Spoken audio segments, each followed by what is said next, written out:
The President and his entire administration are continuing to engage closely with leaders on Capitol Hill about the need to act quickly on the American Rescue Plan so we can finish the job of getting $2,000 checks out to Americans, so we can get more vaccines in the arms of Americans, so we can get economic relief to families facing eviction or food insecurity, and so we can help reopen schools safely. We're encouraged that both Speaker Pelosi and Majority Leader Schumer are in full agreement about the need to move swiftly on the President's proposal, and the committee markups we'll see throughout the week are evidence of Congress acting on that expeditiously. Our expectation is that this week's House markups will track closely with what the President has proposed, but there will, of course, be adjustments to strengthen the bill and tweaks as a result of the legislative process, which he's quite familiar with, having served there for 36 years, which is exactly how the process is supposed to work.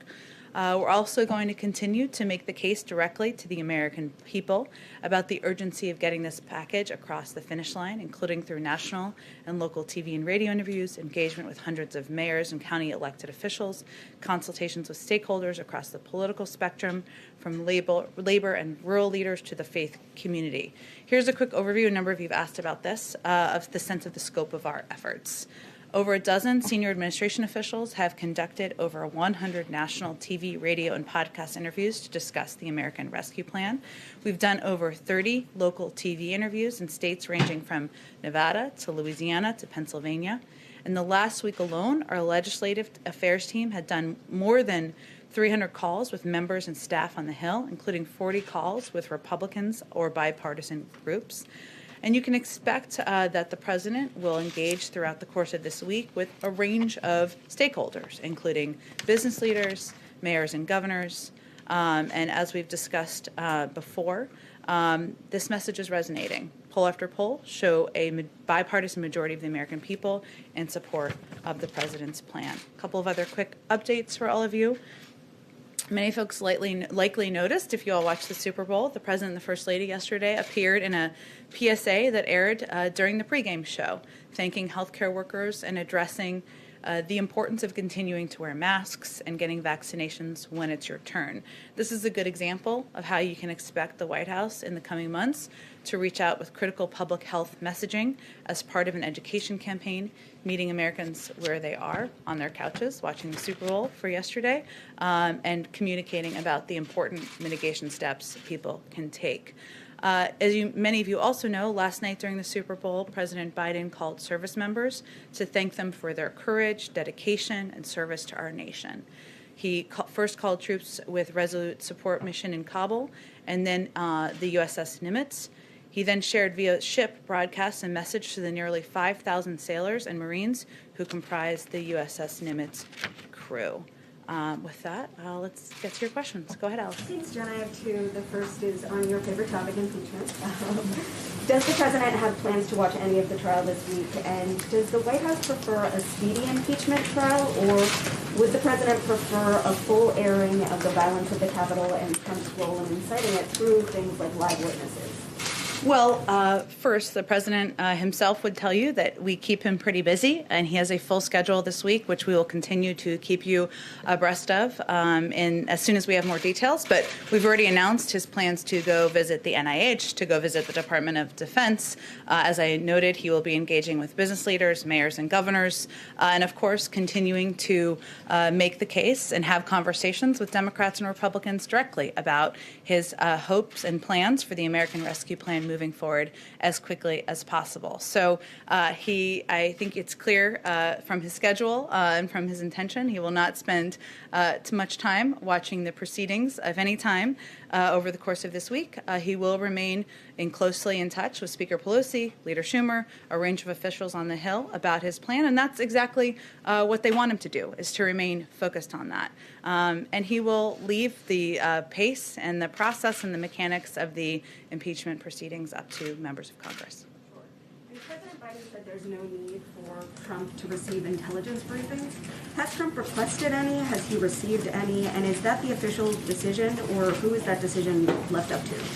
Well, the President said when asked that there was no need for him to receive them, and he referenced, of course, his erratic behavior, which I think many Americans would agree with him on.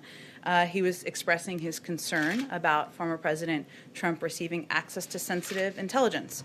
But he also has deep trust in his own intelligence team to make a determination about how to provide intelligence information if at any point the former president requests a briefing. So that's not currently applicable, but if he should request a briefing, he leaves it to them to make a determination. Go ahead. Oh, sorry, I've been meaning to go to Reuters next, so we'll go right to you next. Go ahead. Thank you so much. So you mentioned that there will be adjustments, or there could be adjustments to Sure. the ARP. One component of that was really important as far as the campaign promise was the $15 minimum wage. The president has already signaled that that may not make it into the full package. How important is that measure still to the White House, and how will you get it done? And then also the other thing that came up this weekend is looking at tweaking the level of who gets the stimulus checks. And Janet Yellen mentioned 60,000. Can you explain who gets left out, right? You know, if you get the 60, if you know, who is between the 60,000 and the 75,000? Sure. Well, in the first question, the president remains firmly committed to raising the minimum wage to $15. That's why he put it in his first legislative proposal, and he believes that any American who is working a full-time job trying to make ends meet should not be at the poverty level, and it's important to him that the minimum wage is raised.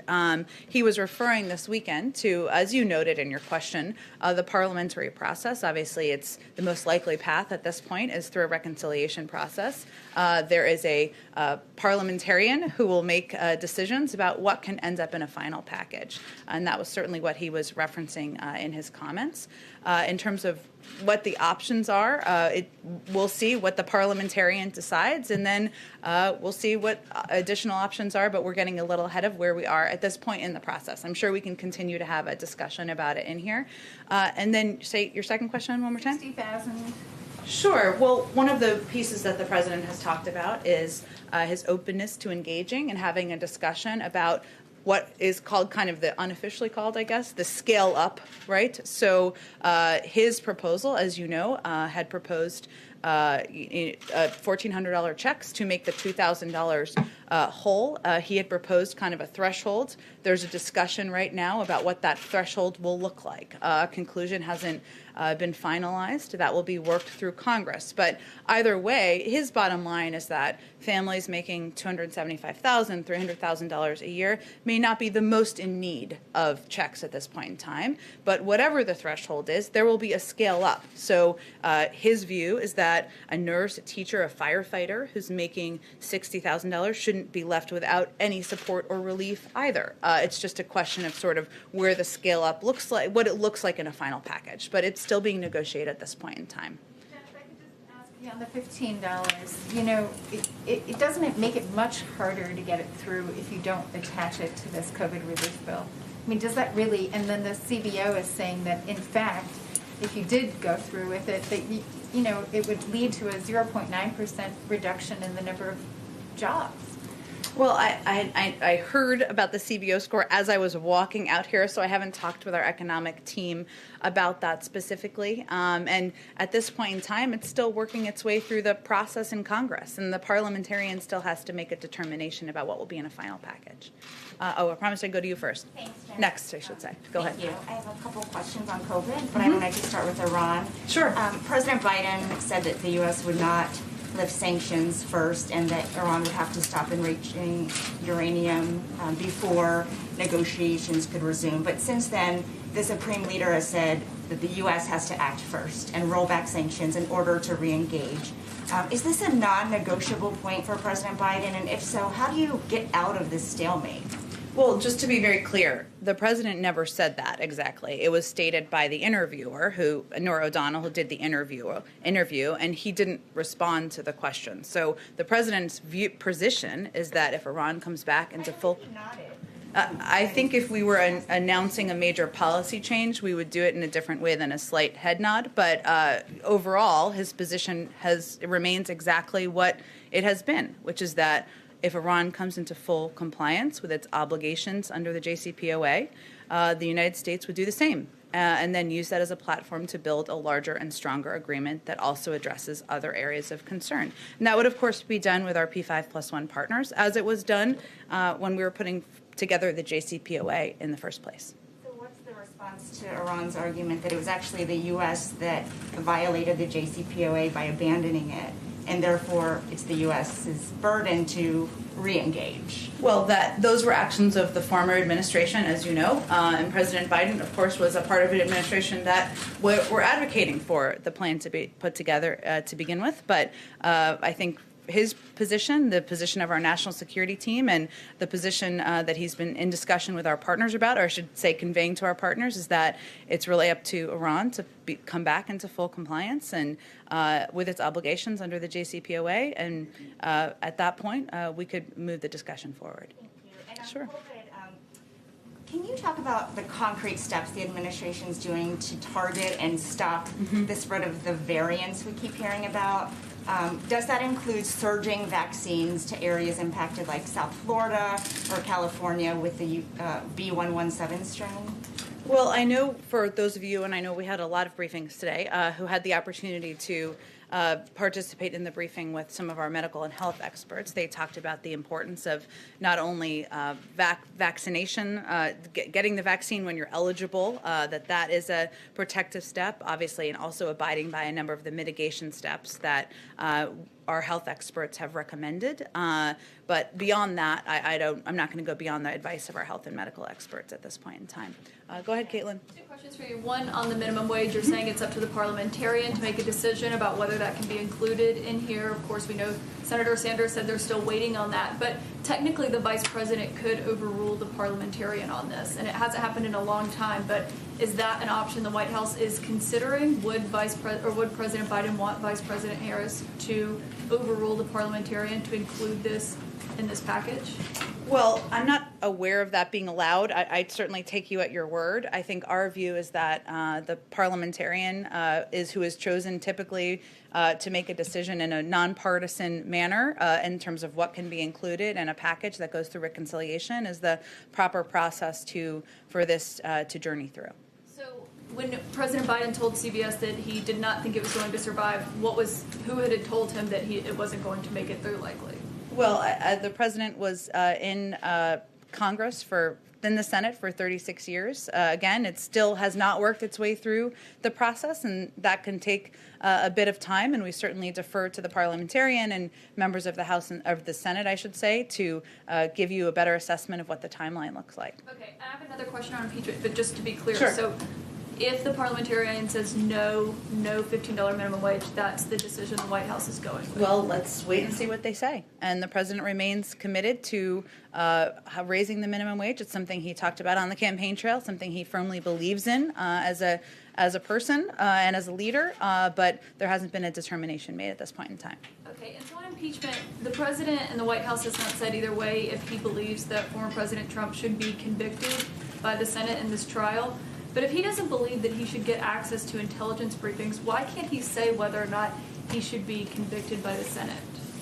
He's no longer in the Senate. He's retired from the Senate, and he's president of the United States, and his focus is on getting relief to the American people, and that's exactly what he's conveyed publicly, of course, and privately as well, and he'll leave it to his former colleagues in the Senate or members of the Senate to determine the path forward. But doesn't he think that someone, if he believes his behavior is too erratic to get access to intelligence, then doesn't he believe that he should be barred from holding office again? Well, he ran against him because he felt he was unfit for office, and he defeated him, and that's why he's no longer President Trump is no longer president of the United States. So I think his views of the former president are pretty clear, but he's going to leave it to the Senate to see this impeachment proceedings through. Go ahead. Just to follow up on that question, will the president commit to giving his view once all the evidence is heard in the impeachment trial? And then secondly, a question on Myanmar. What is the U.S. doing to perhaps accelerate some of the action we're seeing over the weekend with protests? And secondly, how concerned is the U.S. about China, which has not stepped in forcefully and is not calling it a coup? Sure. The our national security team has been in touch with a number of our partners and allies. We were outspoken quite quickly in the days following the coup, and we designated it a coup very quickly.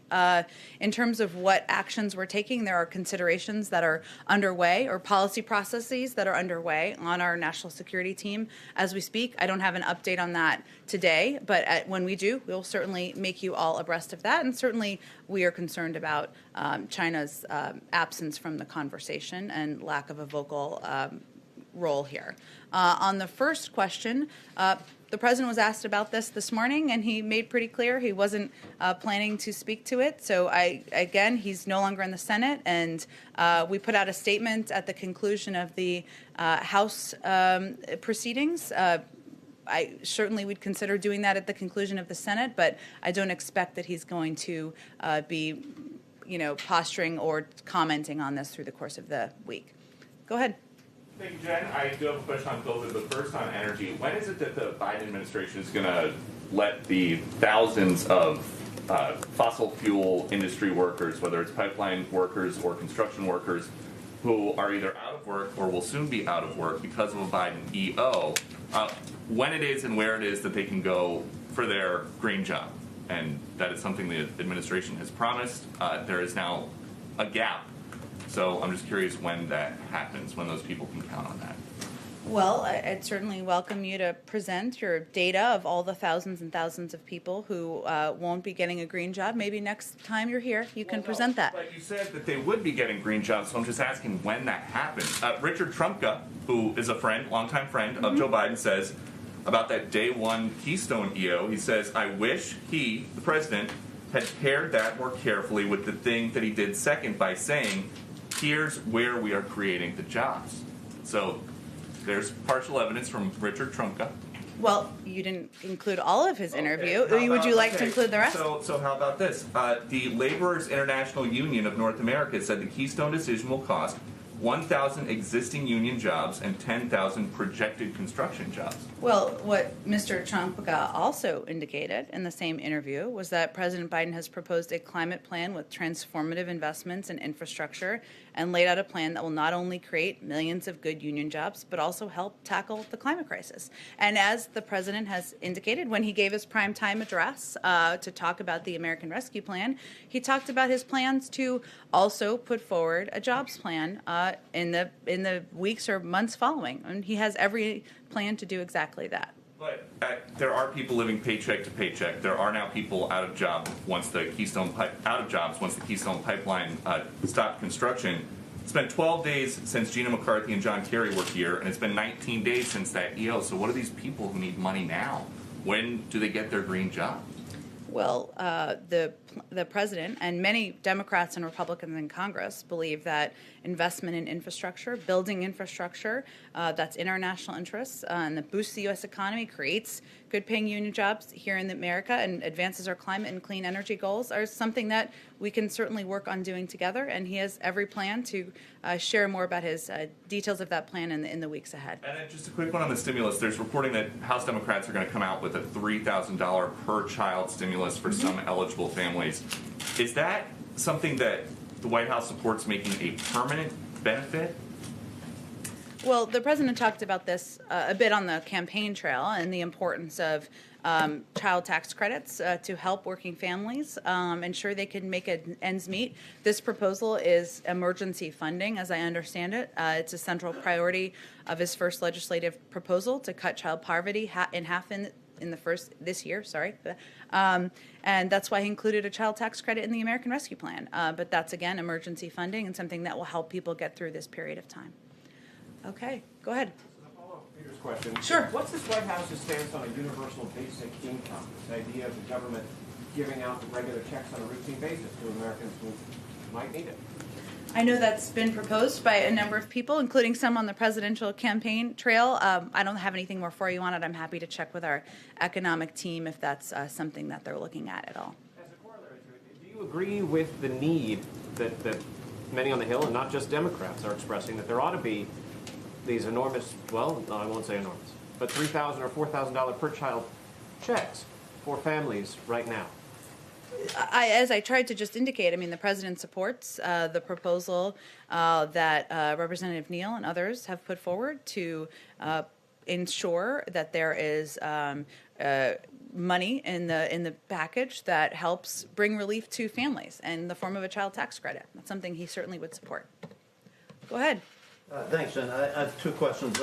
One of the other things that Secretary Yellen said yesterday is that the president is open to a mandate on family leave and child care. Is there a timetable on that?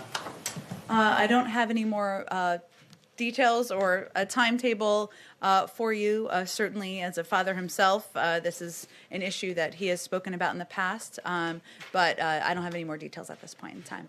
And also, yesterday, did the president or did the White House have any concern about what we all saw on TV from Tampa about the thousands of people out celebrating and without masks? Any concern there? Certainly. I mean, the president, I haven't spoken with him specifically about the events of this weekend, but, you know, he did a PSA yesterday with Dr. Biden making clear that social distancing, that mask wearing, that getting the vaccine when you have the opportunity to get the vaccine are vital steps to keeping more Americans safe and saving more lives. And certainly we know the Super Bowl looked not like different from what it has in the past, and he also conveyed that he's hopeful that next year will be a moment where everybody can celebrate and party. But he is, of course, concerned when there are pictures and photos, we all are, that show many people without masks in close distance with one another at the height of a pandemic. Go ahead. Jen, I have two questions. First, President Biden said in the CBS interview that he hadn't spoken to President Xi yet because he hadn't had an occasion to talk to him. There's no reason not to call him. But has there been, is it actually part of the strategy to not call him yet and to hold off on that in hopes of kind of sending a message to China that you know, President Biden is not going to, you know, try to work, you know, really hard to curry favor? Is there something happening there? Well, part of our strategy is to consult closely with our partners and allies, and you saw we did readouts of these calls over the past week or so that the president spoke with the Prime Minister of Japan, he spoke with the Prime Minister of South Korea, he spoke with the Prime Minister of Australia.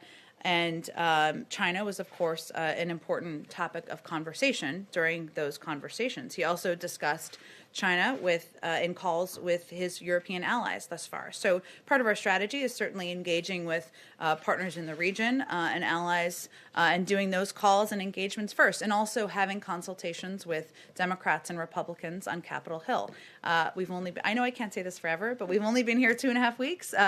He has not called every global leader yet. He's not had engagements with all of them, and I'm sure he will do more of that in the weeks ahead. But he has spoken to President Putin, who is somebody who is not quite an ally. Certainly not. So, yes. And that was more than a week ago at this point. So, yes, but he had that conversation in part because there was a timeline for New START and the deadline that was approaching with New START. And during that conversation, he made very clear that there are significant concerns the administration has about the reported actions of the Russian government. But for the most part, his other calls have been with partners and allies in the region, in Asia, and in Europe as well, at this point in time. And then on something else, Ron Klain said on January 21st that the administration was going to try to build what he described as a national clearinghouse for information about the COVID vaccine. Is something like that being built in the administration? And if so, how long do you think that's going to take? I think people are really struggling to find information about their state, their county, and you know, there's so much difficulty in the vaccination process. You're right. There's a great deal of confusion, and one of the focuses we have had is trying to alleviate that confusion. And part of that has been through working with governors and local elected officials. One of their biggest requests has been to have more of a heads up on how much vaccine supply there would be. Of course, to increase vaccine supply, we've worked to do both to ensure that there's through planning time for vaccine allocation, increases in allotments as supply allows, and of course deploying government resources to sites where they are needed. We're looking at a host of measures that could help us achieve our goal, of course, of getting 100 million vaccines in the arms of Americans in the first 100 days, and also ensuring that we're reaching communities where there are higher levels of vaccine hesitancy. But the president has directed his team to use whatever tools and resources necessary to get the job done. So there are a range of options under consideration, but I don't have any updates for you on that particular proposal. Certainly, a lot of people would love that, but we're looking to prioritize how we can be most impactful as quickly as possible and working with states and governors to make those determinations. Go ahead, Ann. Thank you. Back on impeachment, you mentioned that the president will be in close contact with Senator Schumer. Do you expect that to be daily? Have they, for example, have they spoken since he's gotten back from Delaware? Will that be a regular way that the president is briefed on the progress of the impeachment trial? I don't expect that would be a primary topic. I actually expect it would be more about the American Rescue Plan and progress being made on that front. There are, of course, markups happening this week, more on the House side, and the president has remained in close touch with Speaker Pelosi and Leader Schumer very regularly over the course of the last few weeks, and I expect that would continue. Do you expect that they will have any strategy discussions at all as the trial is unfolding? I don't expect that would be a primary point of discussion of their conversations. You said that he's busy, he's not going to be spending moment by moment attention to it this week, but will he get a daily update or perhaps more frequently than that from White House staff? I don't expect that will be a primary focus for him this week or of his senior staff either. I have a foreign policy question following on Luigi's question about Iran.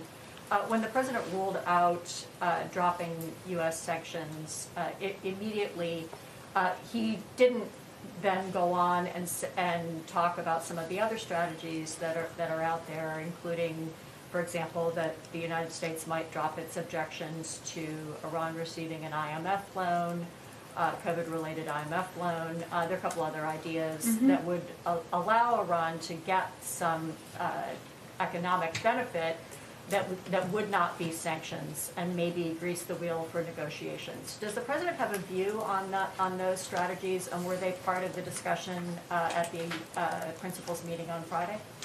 I'm not going to read out a principals meeting, which was primarily focused on a range of issues in the Middle East. Of course, Iran was a topic of discussion, or was expected to be a topic of discussion. I think during the interview, the president was asked about whether he would roll back sanctions, and he conveyed no, that the ball is in Iran's court. It wasn't a more extensive conversation than that during the interview, and that's long been his position. So that really is the next step in terms of engagement with Iran from here.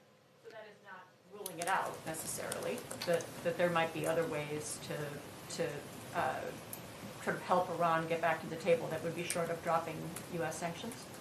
Well, again, I think his view is that the ball is in Iran's court to come back into full compliance with the JCPOA, and that would be the basis for the United States doing the same, and then using that as a platform to build a longer and stronger agreement. But that is really the next step, in his view, in the process. I have one more very quickly on the post office, if I could. On-time first-class mail delivery dropped to 38% in December of this year from 92% the year before. Does the president have a view on whether the Postmaster General should keep his job, and if he would like to see the Postmaster General removed, would he move to change the makeup of the governing board that could make that happen? Well, as I understand it, there are a number of openings right now on the governing board of the post office, or vacancies, I should say, that would, of course, work their way through a personnel process. I don't think I have anything more on this for you, but I can follow up with our team and see what more we can report out. Go ahead. Back on the subject of the COVID checks, Bernie Sanders said it would be absurd to lower the threshold, the income threshold, and some other Democrats have raised the prospect that doing so could lead to a political backlash, given voters in Georgia were explicitly promised this aid by the president, and they didn't really have any reason to believe that fewer people would qualify for that aid under the Democrats' plan. So I'm wondering if that's something you guys are concerned about, and how you would address that criticism.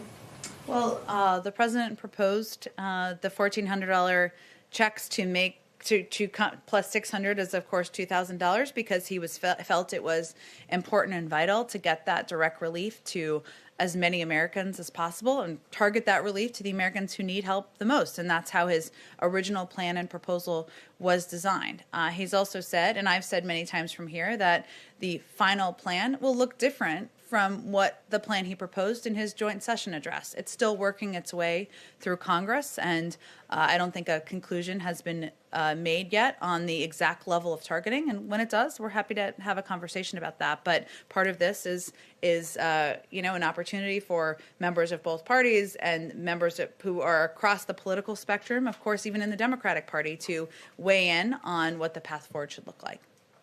Go ahead in the back. Thank you, Jen. A little bit of follow-up on the Iran and China question. What does President Biden consider the biggest threat to the U.S. national security? Overall in the world? Yes. Well, I'm not sure I'm going to define that for you in this moment. There are a range of threats that he's talked about in the past, and I'm sure he'll have more to say on his national security approach and strategy in the weeks ahead. I have one question. Last week, a report made by NGOs and universities was sent to the White House recommending that the United States break negotiations on trade and others with Brazil over climate and human rights violation. And likewise, some Democrats on the Hill already had expressed the same opposition to expand economic partnership with Brazil. Is the White House paying attention to those reports and to what's happening in Brazil? Oh, we certainly are paying close attention to what is happening in Brazil. Obviously, we share a vibrant partnership that spans 2 centuries of mutual interest and shared values. And we, have even announced in recent days, on February 5th, the United States government through the through USAID announced it has delivered an additional $1.5 million in emergency COVID response in Brazil. And we, of course, remain, closely engaged in what is a significant economic relationship. We are by far the largest investor in Brazil, including in many of Brazil's most innovative and growth-focused companies, and we'll continue to strengthen our economic ties and increase our large and growing trade relationship in the months ahead. But Jen, the policies of the Brazilian president and President Biden on many issues, climate, gay rights, other ones, are very different. Mm-hmm. How can they work together? Well, just as is true in many of our relationships, we look for opportunities to work together on issues where there is joint national interest, and obviously there's a significant economic relationship, and we will not hold back on areas where we disagree, whether it's climate or human rights or otherwise. And so that will be the path forward with our relationship with Brazil as well. Go ahead, Yamiche. Thanks so much. A few questions. The first is, what should Americans take away from the fact that President Biden campaigned on unity, talked about unity, got into office, about 2 weeks in, has decided, all but decided it seems, to go with a process where Democrats can pass a $1.9 trillion plan without the support of Republicans? I know that there are Republicans across the country that the White House is pointing to saying they support this bill, but there is the fact that Democrats don't have to have Republican support in Congress for this bill, and the president is seemingly supporting that process. So I'm wondering what people should take away from that, and will that definition of bipartisanship be the one that is going forward with this White House? Well, the president ran on unifying the country, not on creating one political party. But I will note that 16 of the last 21 reconciliation bills that have gone through Congress have been bipartisan. And certainly there's opportunity for Republicans to not only offer amendments as it's going through the House committee process, and then we'll go through the Senate committee process following that, but they will have the opportunity to, of course, vote for a package that the vast majority of the American people support. The president is his first priority is getting relief to the American people. But the vast majority of the public, Democrats, Republicans, independents, are with him in that effort. There's a long history of bipartisan support for reconciliation bills, a parliamentary process. Again, I don't think the American people are particularly worried about how the direct relief gets into their hands. And that if that's the process that it moves forward through, which seems likely at this point, the president would certainly support that. I have a question also on impeachment. I know the president, you say, isn't going to be watching it, but there are going to be millions of Americans who will be watching it. I wonder what the president's message is to Americans, especially the ones that are still mourning the loss of people who died in the Capitol, who are still wondering whether or not former President Trump will be possibly acquitted in this trial, even if President Biden doesn't want to say whether or not President Trump should be convicted. I just wonder if the White House has any message to Americans who are gearing up for what could be a tumultuous and traumatic 2 weeks. Well, the president's focus is on delivering what those millions and millions and millions of Americans care deeply about, which is getting the pandemic under control, putting putting millions of Americans back to work, getting vaccines in the arms of Americans, reopening schools. And he has been clear that he views the events of January 6th as a horrific attack on our democracy. He put out a statement. We put out a statement from him, I should say, when the House voted, but he's going to leave it to the Senate to determine the path forward here. That doesn't change, and his view is that he was elected to deliver on the promises he made on the campaign trail. So that's what he's going to keep his focus on in the weeks ahead. Go ahead. Oh, go ahead, Yamiche. Saying that the GOP can offer amendments, that doesn't mean that they have to listen to them or accept them. So I wonder then if Republicans have to just accept what the Democrats have approved. I just wonder if you could talk a bit more about this definition of bipartisanship, because there is this, I know you're saying that Democrats and are giving Republicans the opportunity, but there's still this idea that Democrats are in 2 weeks in are going it alone. Well, again, 16 of 21 reconciliation bills in the past have received bipartisan support. And the ideas in this package, the proposals in this package, have broad support from Democrats, Republicans, and independents across the country. So I would pose the question back to Republicans. Why aren't you supporting what the vast majority of the public supports? I'll leave it at that. Go ahead. Oh, sure, go ahead. Completely It's okay. But we can switch topics. It's fine. Go ahead. A completely different topic, which is Defense Secretary Lloyd Austin wrote his first memo on January 23rd that the president had ordered a 90-day commission to pursue solutions to sexual assault in the military. I'm wondering if you could talk a little bit about if that's a White House commission, a defense commission, who picks the commissioners, anything more you can say about that commission that's supposed to be looking at sexual assault in the military. I believe it's a commission at the Department of Defense. It's certainly an initiative the President of the United States supports, but I would send you to the Department of Defense for more specifics about the timeline and membership. Go ahead. With some of the crises that the nation has faced in recent months, you've got COVID, more than 400,000 Americans dead, January 6th, the attack on American democracy. There have been calls for a 9/11 style commission to write the official histories of those events. Is that something the president would support? Of the COVID commission? Or 9/11. I'm sorry, or January 6th, rather. A determination of that kind would be made by Congress, as you well know, and his focus at this point in time is on addressing the crisis in this moment, right? Which is ensuring that more Americans get shots in their arms, that we are getting the pandemic under control. There has been a report by HHS looking at the prior administration's handling of the COVID crisis, and we've also not held back in areas where we felt that it was handled in a way that impacted the lives of millions. But at this point in time, our focus is really on getting the pandemic under control, and we'll leave that decision up to Congress. Go ahead. Two quick ones. One, news of the day. Has President Biden reached out to anybody from the Tampa Bay Buccaneers? And if not, is that something that's going to happen today? It's very exciting, the outcome of the Super Bowl, I guess, if you're a fan of the Buccaneers. But We will be inviting, I don't have an update for if it's happened yet, but I do have an update that we look forward to inviting the Buccaneers as well as the 2020 NBA champions, the Lakers, to the White House when it is COVID safe, but I don't know when that will take place yet. Thank you. And on immigration, there's some new reporting that ICE is going to get some new guidance to no longer focus on deporting illegal immigrants who have been convicted of DUI, simple assault, solicitation, drug-based crimes, among other things. And I'm curious how that is in the interest of public safety.